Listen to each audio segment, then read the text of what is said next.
ওয়াসার পানি নিয়ে রাজধানীর জুরাইনবাসীর দুর্ভোগের খবর জানাতে এই মুহূর্তে সেখানে আছেন রিপোর্টার মাহমুদ রাকিব। সরাসরি চলে যাচ্ছি তার কাছে। রাকিব।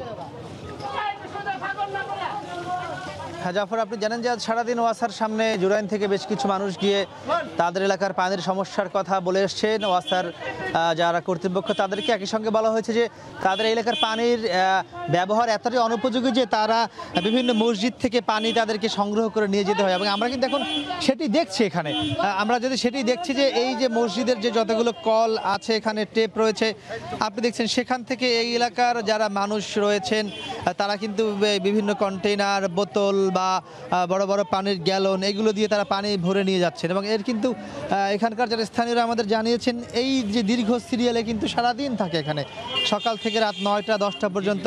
কারণ এখানের এই পুরো জুরাইন এলাকার যে পানি বাসা বাড়িতে আসে ওয়াসার লাইন থেকে, সেই পানিগুলো ব্যবহার অনুপযোগী এবং তারা বলছেন সেই পানি খাওয়া যায় না।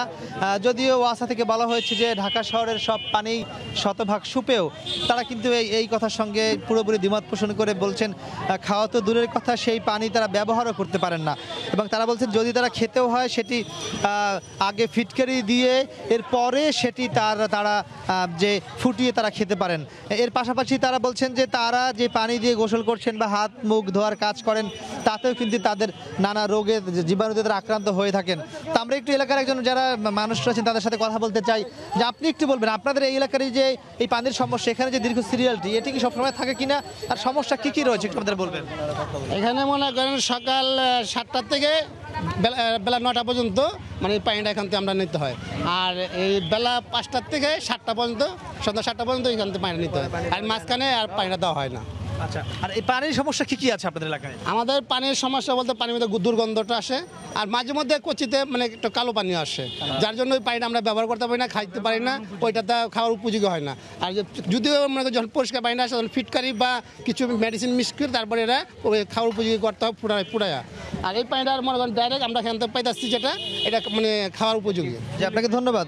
তো জাফর, যেটি ওনারা বলছিলেন যে তাদের এই এলাকার পানির সংকটটা দীর্ঘদিনের এবং তারা এটি খেতে পারছেন না, ব্যবহার করতে পারছেন না, দুর্গন্ধ আসে, তারা নানা রোগ জীবাণুতে আক্রান্ত হচ্ছেন। তারা মূলত এর সমস্যার সমাধান চান এবং তারা বলছেন যে তাদের এই এলাকায় নতুন করে একটি পাম্প বসানো হচ্ছে, সেটি এখনো চালু হয়নি। তারা বলছেন সেটি চালু হলে কিছুটা সমস্যার সমাধান হবেন বলে তারা প্রত্যাশা করছেন। দেখা যাক সেটা কি হয়। তো মোটামুটি আমার কাছে জাফর জুরাইন থেকে ছিল সবশেষ খবর। ওয়াসার পানি নিয়ে রাজধানীর জুরাইনবাসীর দুর্ভোগের খবর জানাতে সেখান থেকে যোগ দিয়েছিলেন রিপোর্টার মাহমুদ রাকিব।